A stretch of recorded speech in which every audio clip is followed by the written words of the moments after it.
Assalamualaikum warahmatullahi wabarakatuh.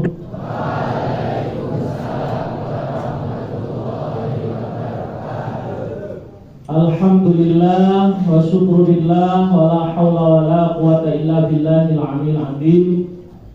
Allahumma sholli wa sallim ala sayyidina Muhammadin wa ala ali sayyidina Muhammad. Yang kita hormati beliau Bapak Kepala Sekolah, yang kita hormati Bapak Ibu Dewan Guru, karyawan SMP Negeri 1 Salaman, dan adik-adik semuanya kelas 7, 8, dan 9 calon-calon orang sukses semuanya. Yang pertama, mari kita ucapkan tahmid bareng-bareng. Alhamdulillahirabbil alamin. Semoga Allah selalu melimpahkan rahmat, nikmat, dan karunia-Nya kepada kita. Nusolli wa nusallim ila nabiyina wa rasulina sayyidina Muhammad sallallahu alaihi wasallam. Adik-adik, saya tidak akan berbicara lama untuk pagi ini karena waktunya terbatas. Saya jam 9 harus sudah sampai Muntilan, tidak di komplek ibu-ibu ya. Karena saya punya pengajian rutin ibu-ibu itu setiap Jumat pagi di Muntilan ya. Pokoknya kalau perempuan itu nggak bisa dilawan kayaknya ya. Ya Mbak ya. Maka Pak Ustadz ngalah saja ya. Jangan telat Pak Ustadz. Siap, nanti saya kesalaman dulu. Baik. Hari ini saya akan menyampaikan 3 hal. Berapa? 3 hal yang ada di dalam Isra Mi'raj. Yang ini semangat Isra Mi'raj. Jadi kalau anak pelajar, murid, apa sih yang bisa diambil dari semangat Isra Mi'raj itu? Menurut saya ada 3. Yang pertama adalah semangat untuk bersikap sabar. Bersikap apa? Hari ini kamu harus paham betul sabar itu apa. Karena Pak Ustadz paham sabar itu setelah membaca cerita Isra Mi'raj. Saya udah hidup 30 tahun lebih, baru ngerti yang sabar sebenarnya itu setelah membaca kisah Isra Mi'raj. Nah, kamu gak usah nunggu 30 tahun, dan kamu gak usah baca buku, gak usah beli bukunya. Cukup buka telinganya, buka hatinya, simak ilmunya. Siap? Sebelum Rasulullah itu dihantarkan oleh Allah untuk Isra kemudian Mi'raj, ada beberapa kejadian. Kenapa sih Rasulullah itu diisrokan? Kenapa sih Nabi Muhammad itu dimi'rajkan? Itu ada sebabnya, enggak ujug-ujug. Sama, kenapa sih kamu disekolahin di SMP 1 Salaman? Itu ada sebabnya. Ada Allah, Rasul juga gitu. Alasannya yang pertama apa? Rasulullah banyak problem, banyak masalah di dalam perjalanan dakwahnya. Banyak rintangan, banyak tantangan. Rasulullah kemudian menghadapi rintangan itu butuh solusi.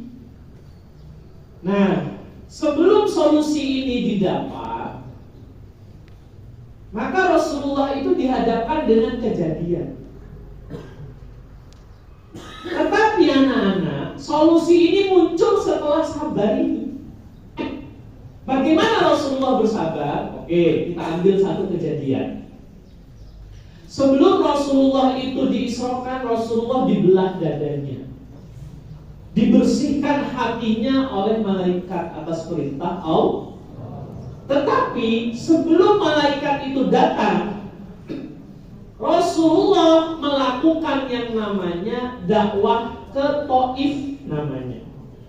Taif itu sebuah kota yang bagus. Kalau orang Magelang nyebutnya kayak Nepal Van Java. Karena Taif itu, ya semoga kamu besok semuanya umroh haji semua. Orang yang ke Mekah, orang yang ke Madinah umroh haji pasti ke Taif. Ya, kalau bapak saya bilang ke Taif itu kayak piknik. Ya, pemandangannya hijau-hijau gitu. Nah, Taif ini adalah sebuah kota yang subur, makmur, penduduknya beriman semua. Sekarang, dulu Rasulullah sebelum diisrokan oleh Allah berdakwah ke Taif. Begitu sampai ke Taif, malah disambut Rasulullah oleh orang Taif yang pertama dengan lemparan tulang unta. Sampai Rasulullah itu berdarah, sehingga sendal kulitnya, namanya sendal terompahnya itu penuh dengan darah Rasulullah. Ketika darah orang tuamu ngalir disebabkan orang lain, pasti kamu marah. Ketika darah saudaramu mengalir karena disakiti orang lain, pasti kamu marah. Ini yang mengalir darah Rasulullah, dilempar dengan tulang unta, dan tulangnya nggak kecil. Maka ini memacu malaikat meminta izin kepada Allah untuk mengangkat gunung. Ya, minta izin kepada Rasulullah, ya Rasulullah, ya Muhammad, aku minta izin, gunungnya aku angkat, aku tumpahkan, aku jatuhkan ke penduduk Taif karena mereka berbuat jahat kepadamu. Disinilah Rasulullah itu memaknai sabar. Sabar yang pertama, Rasulullah ketika dilempari dengan tulang, mau nyampaikan ilmu malah dilempari dengan tulang, dilempari dengan batu, disakiti. Itu perjuangan Rasulullah. Kita nggak usah seperti Rasulullah, kita cuma disuruh belajar, cari ilmu, sama taat sama Allah. Apa yang kamu lewati sekarang tuh nggak seberat Rasulullah. Kita tuh sudah enak. Nah, adik-adik, ketika Rasulullah dilempar seperti itu, berdarah, terluka, malaikat sampai minta izin mau ngangkat gunung dan ditumpahkan ke penduduk Taif. Disitulah Rasulullah itu menyampaikan ilmu sabar. Ada dua sabar itu. Ya, makna sabar itu kata Rasulullah ada dua. Cuman saya maknai pakai bahasa saya. Yang pertama, apa Lin? Sabar itu maknanya adalah positive feeling. Positif apa? Positif apa? Jadi ketika kamu punya masalah, kamu menghadapi sesuatu, kemudian orang tuamu bilang, gurumu mengatakan, yang sabar ya mas, berarti kamu dapat instruksi agar perasaanmu harus positif. Apa positif feelingnya Rasulullah? Rasulullah menyampaikan ke malaikat, tidak usah malaikat, tidak apa-apa. Mereka itu tidak mudeng.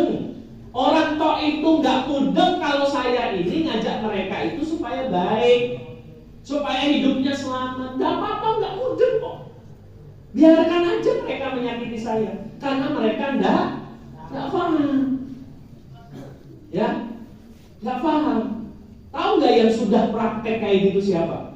Gurumu. Walaupun kamu tuh angel, walaupun kadang ngeyel, walaupun kadang kamu itu bantah dan lain sebagainya, gurumu tetap ngajari kamu ilmu itu. Karena apa? Karena gurumu paham, kamu hari ini belum ngerti. Besok sama Pak Hakim dikasih tugas lagi, besok diperintah lagi, besok diingatkan lagi. Gurumu udah punya pemahaman, namanya apa? Nanti suatu saat kamu akan ngerti dewe. Apa yang disampaikan gurumu hari itu benar. Nah, jadi apa anak-anak? Sabar itu adalah positive feeling. Ketika Rasulullah dilempari, disakiti, malaikat minta izin, beliau menjawab, "Tidak apa-apa, tidak usah. Mereka tidak ngerti kok. Nanti suatu saat mereka ngerti." Ini namanya apa? Positive feeling. Itu sabar yang pertama. makna sabar itu. Makna sabar yang kedua, ketika Rasulullah menyampaikan kepada malaikat, nggak apa-apa, nggak usah dilempar pakai gunung, nggak usah dibinasakan, biarin. Kata Rasulullah, aku punya keyakinan, aku punya pemikiran, suatu saat orang Taif ini akan beriman semuanya dan ini akan menjadi negeri yang makmur. Berarti apa? Positif thinking. Ya, positif apa? Thinking. Kemudian ketika Rasulullah itu sudah positif feeling, kemudian sudah positif thinking, ketika itu Rasulullah berdoa. Ya. Setelah sabarnya itu isinya positif feeling, isinya positif thinking, baru Rasulullah apa? Berdoa, ya Allah, jadikanlah penduduk negeri ini, Taif ini beriman dan negeri ini makmur dan subur. Itu doa Rasulullah. Dan doa itu dikabulkan. Buktinya apa? Hari ini kalau kamu ke Taif, kamu akan lihat negeri itu makmur dan penduduknya beriman. Jelas anak-anak? Jelas? Nah, itu Rasulullah itu dalam berdakwah itu melahirkan sebuah ilmu namanya sabar, yang dimaknai sabar itu adalah positive feeling dan positive thinking. Apa-apa.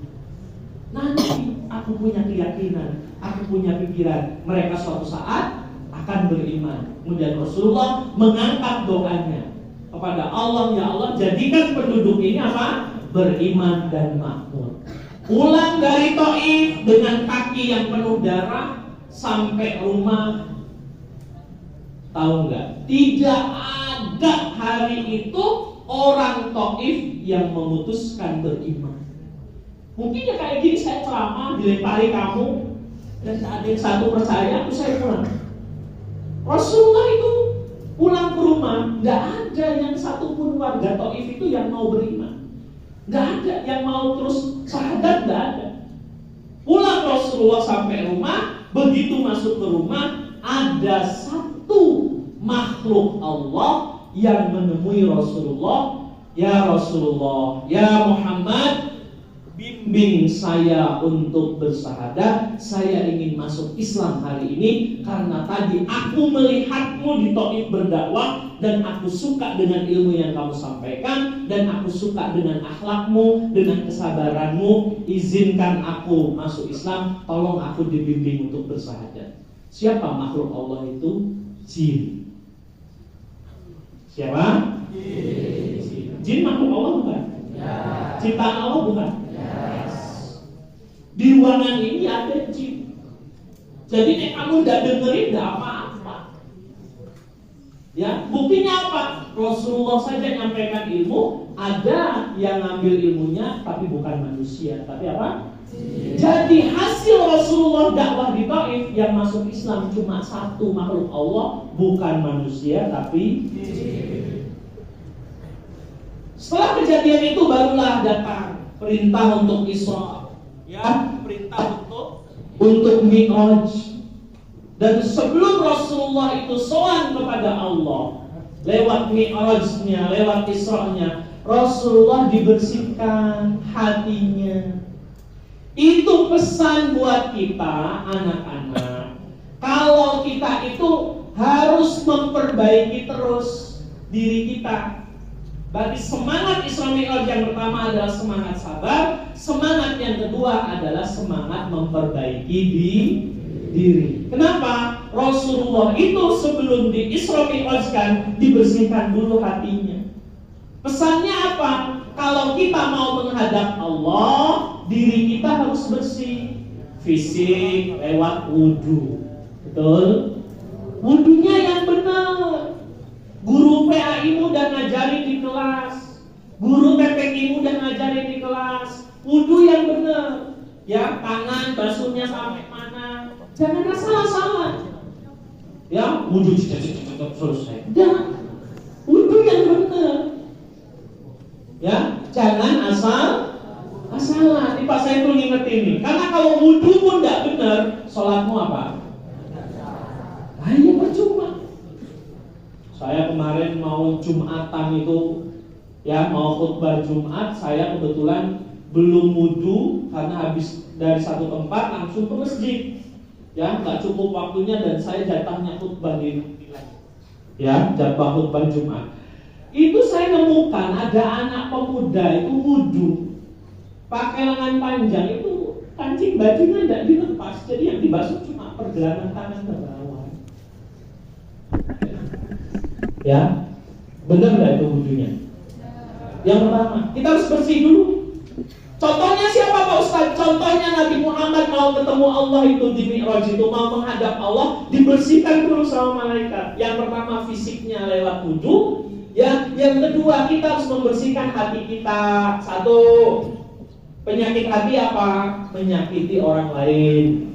Maka apa? Kalau kamu itu setiap hari ketemu Allah lewat sholat 5 kali, ya kamu harus membersihkan hatimu tuh lebih dari 5 kali. Contoh hati yang bersih itu satu, tidak pernah membuli temannya.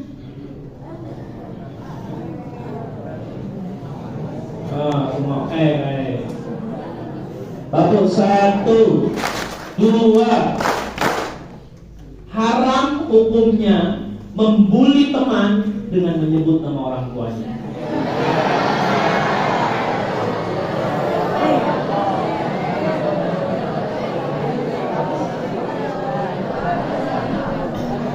Baru 1, 2. Kenapa saya bilang haram? Karena kamu tidak tahu kondisi hati temanmu. Karena kamu tidak tahu kondisi temanmu ketika kamu menekek kancamu dengan nyebut dan jelekin nama orang tuanya. Dan itu berbahaya. Ketika kamu tidak tahu kondisi hati temanmu, ternyata dia sakit hati, dia terdolimi, dia doanya jelek buat kamu. Orang terdolimi itu doanya makbul. Jelas? Stop. Mari kita jadikan diri kita itu berusaha untuk selalu membersihkan diri, tidak menyakiti orang, baik dengan ucapan, baik dengan tangan, baik dengan kelakuan kita. Jelas? Setuju nggak kalau semua yang ada di sini masuk surga? Setuju nggak? Tapi ingat, syarat masuk surga itu yang pertama qalbun salim. Hatinya harus selamat dulu. Nah kalau hatimu jahat, hatimu jelek, ya tidak luwes. Ya tidak luwes. Illa man atallah biqalbin salim. Maka saya mengajak semua yang ada di sini, mari kita berlatih untuk apa? Tidak menyakiti orang.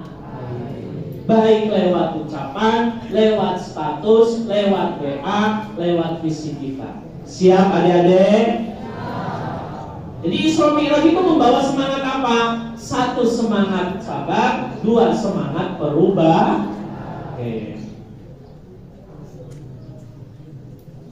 Bab 1, 2, dan 2 tuh ilmunya. Yang ketiga, kemudian Rasulullah dituntun oleh Allah dengan kekuasaan Allah. Rasulullah melaksanakan Isra dan Mi'raj, ya, semua atas kemampuan, kekuasaan, ya, dan kebesaran Allah, dan oleh-olehnya adalah sholat 5 waktu. Kenapa? Karena Allah ngerti ketika Rasulullah menjalani kehidupan dakwah, menyampaikan kebaikan, melakukan kebaikan, rintangannya berat, ya, dan setelah sholat oleh-olehnya sholat. Berarti apa? Pesannya, sholat itu adalah solusi buat masalah kehidupan kita. Kalau kamu meninggalkan sholat, berarti kamu numpuk masalah. Numpuk apa? Semakin adik-adik memperbaiki sholat, hidupnya akan semakin diperbaiki oleh Allah. Titeni. Ya, sampai hari ini saya kalau ke rumah Pak Kiai, itu kalimatnya masih sama. Dandani sholatmu. Saya udah 30 lebih Pak Kiai, dandani terus sholatmu.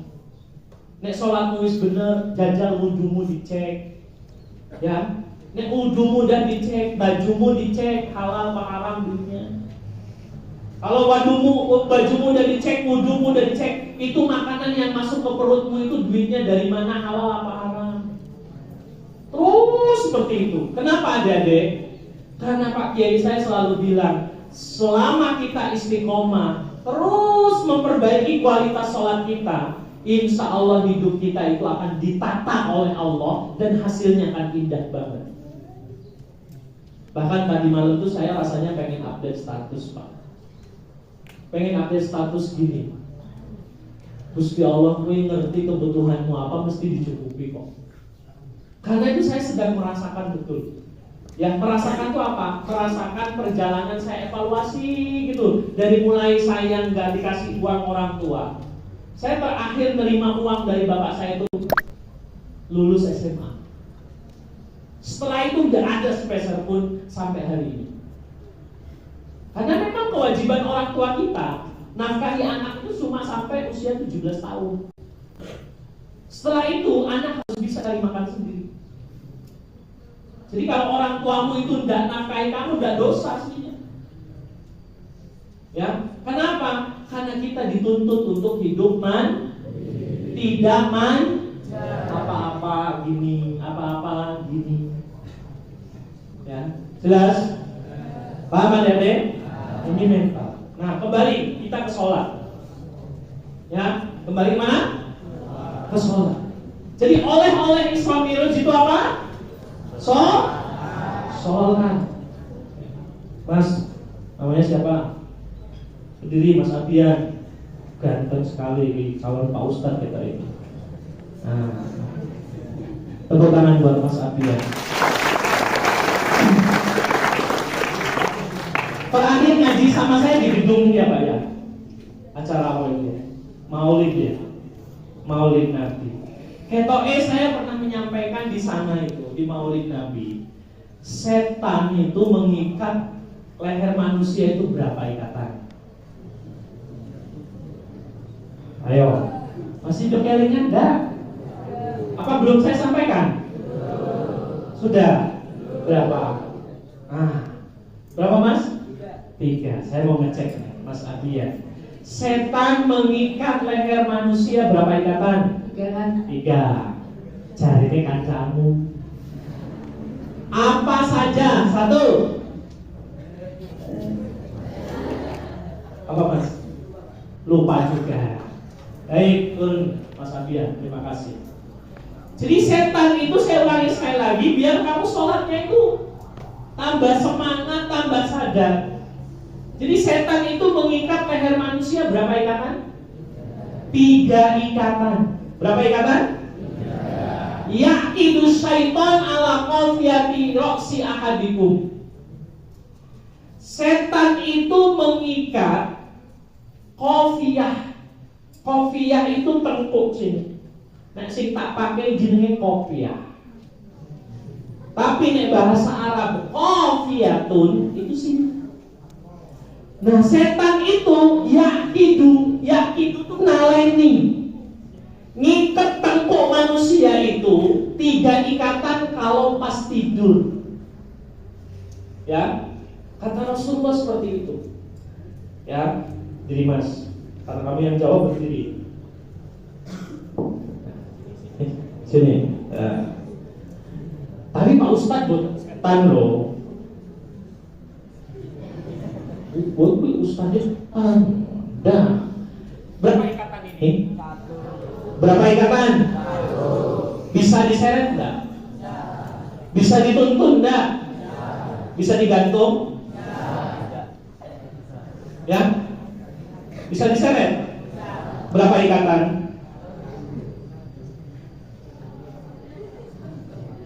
Berapa ikatan? Berapa ikatan? Bisa dituntun? Bisa diseret? Berapa ikatan? setan ngikat kita berapa ikatan kata Rasulullah? Tiga. Perintah Rasulullah, lepaskan ikatan setan itu setiap hari. Kalau kamu tidak melepaskan ikatan setan, kamu akan dituntun oleh setan. Kamu akan diseret oleh setan. Lama-lama jadi anak buah setan. Kelakuannya kayak setan. Naudzubillahi min dzalik. Rasulullah mengatakan, lepas ikatan setannya. Caranya gimana? Hafalkan. Ikuti yang saya ucapkan. In istaiqadha. Fadzakarallah. Kalau bangun tidur, ingat Allah. Minimal alhamdulillah. Syukur-syukur hafal doanya. Bareng-bareng. Alhamdulillahilladzi ahyana ba'dama amatana wa ilaihin nusyur. In halas uqdah. Tabuk satu. In halas uqdah itu artinya lepas ikatan setannya. Ketika kita bangun tidur, baca doa. Sisa berapa ikatan? Sisa berapa ikatan? Yang kedua, kata Rasulullah akan lepas. Ikuti yang saya ucapkan. Fa'in tawad doa. Jika terus berwudu.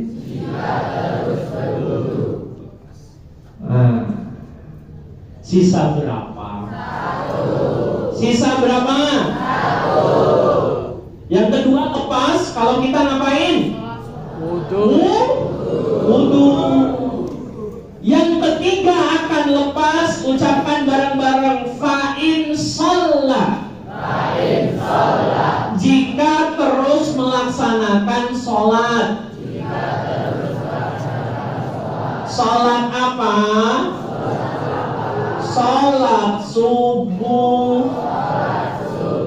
Maka lepas ikatan setan yang ketiga, kita terbebas dari ikatan setan. Jadi anak SMP 1 Salaman kalau berangkat ke sekolah jangan sampai masih ditaleni setan. Caranya gimana? Bangun tidur membaca, terus berwudu, terus sholat subuh. Insya Allah kamu berangkat ke sekolah, di sini sudah tidak ada belenggu setan. Bu guru menyampaikan ilmu, masuk bleng.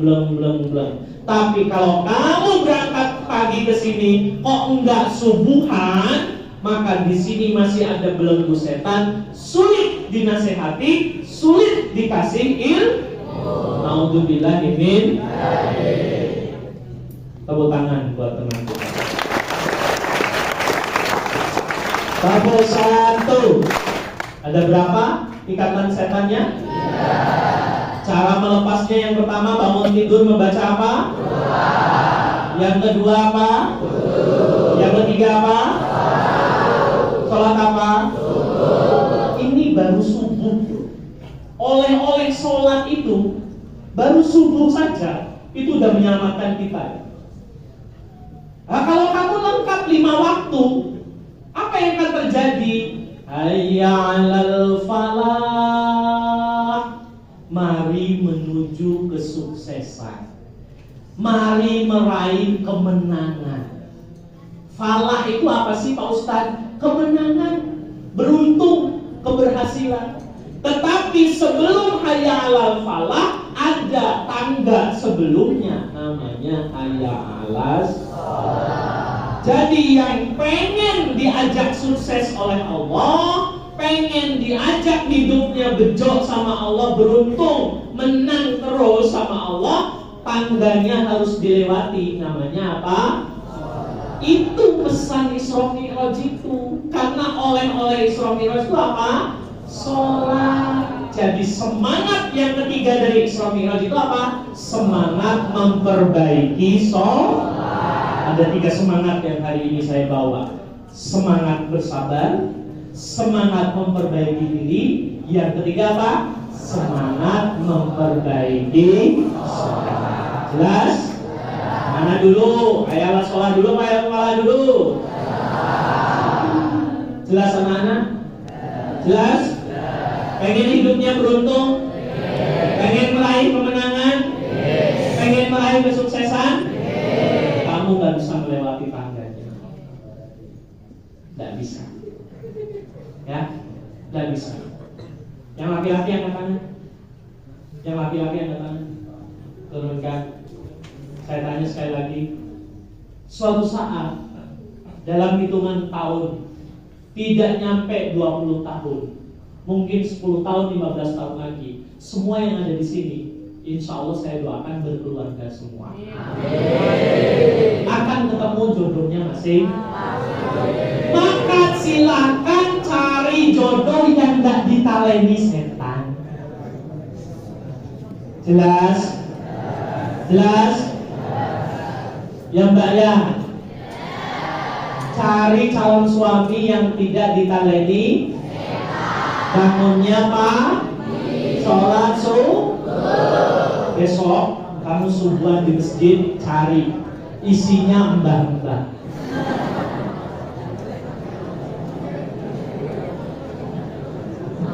Tahap 1, 2, Mas, pengen punya masa depan keluarga yang baik? Pak Ustadz doakan besok istrimu dan gak ditaleni setan. Cantik, rambut nyapu, rasubuan. Sing nuntun apa? Setan.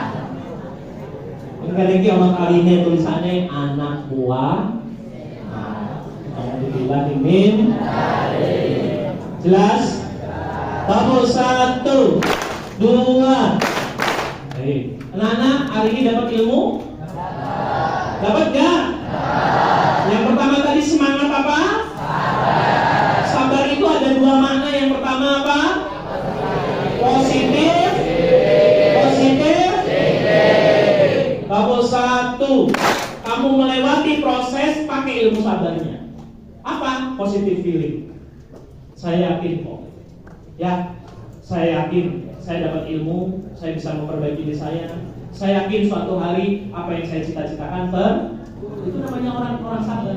Dan Rasulullah berdoanya itu setelah menggunakan ilmu sabarnya itu. Karena apa? Hatinya sudah positif dulu. Orang doa kalau hatinya negatif tidak bisa tenang. Coba orang galau, ya, orang sedih, orang gelisah, itu hatinya mesti tidak tenang. Tapi ini orang sabar dengan 2 makna tadi, ya positive feeling, ya positive thinking, insya Allah hidupnya akan tenang, tidak kemerungsuk, tidak panik, tidak gelisah. Paham anak? Jelas? Tadi sebelum saya kesini, saya nganterin orang tua saya itu ziarah dulu ke Ngadi Wongso itu. Ya, tak tinggal terus saya kesini, nanti saya jemput. Di jalan itu bapak saya cerita bahwa teman saya di kampung tuh ada yang bunuh diri gantung diri. Teman-teman ngaji waktu kecil, ya, dan gantung dirinya tuh di pohon manggis gitu. Nah, setelah saya tanya sebabnya apa, ya sebabnya itu jauh dari Allah itu. Ya, tidak positive thinking, tidak positive feeling, kemudian apa lagi? Tidak action. Wah, akhirnya pikirannya terbelokkan, terpengaruh, akhirnya putus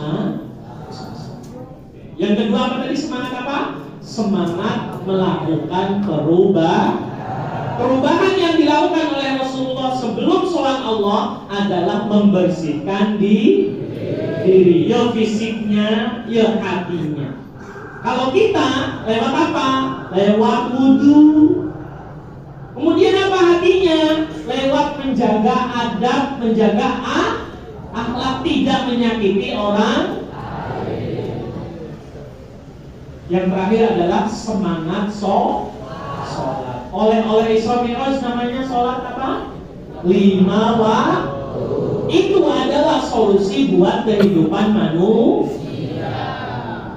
Ibaratnya tuh kayak apa ya? Kalau Pak Ustadz tuh nganggap ini, saya tuh nganggap tuh kayak HP ini loh. Saya kalau nggak ada HP itu nggak bisa komunikasi dengan orang Banten itu. Lewat apa? Lama kalau lewat surat. Tapi kalau ada sinyal, ada HP-nya, ada medianya, itu bisa video call, bisa omong-omongan komunikasi. Nah, sholat itu adalah sarana komunikasi. Kamu dari takbir yang dipanggil Allah, ganti gerakan yang dipanggil Allah, mau salam yang dipanggil Allah, setelah salam pun masih memanggil Allah. Nah, itu coba sholat itu betul-betul solusi ya. Siap memperbaiki sholatnya masing-masing? Baik, adik-adik semuanya yang dirahmati oleh Allah, itu yang bisa saya sampaikan. Dapat ilmu hari ini? Dapat ya?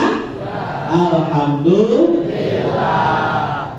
Terakhir, sebelum saya tutup, mari kita sejenak membaca suratul Fatihah untuk kedua orang tua kita yang sedang bekerja, untuk guru-guru kita yang ada di sini, dan untuk kita semuanya. Semoga niat hajat kita dikabulkan oleh Allah. Al-Fatihah.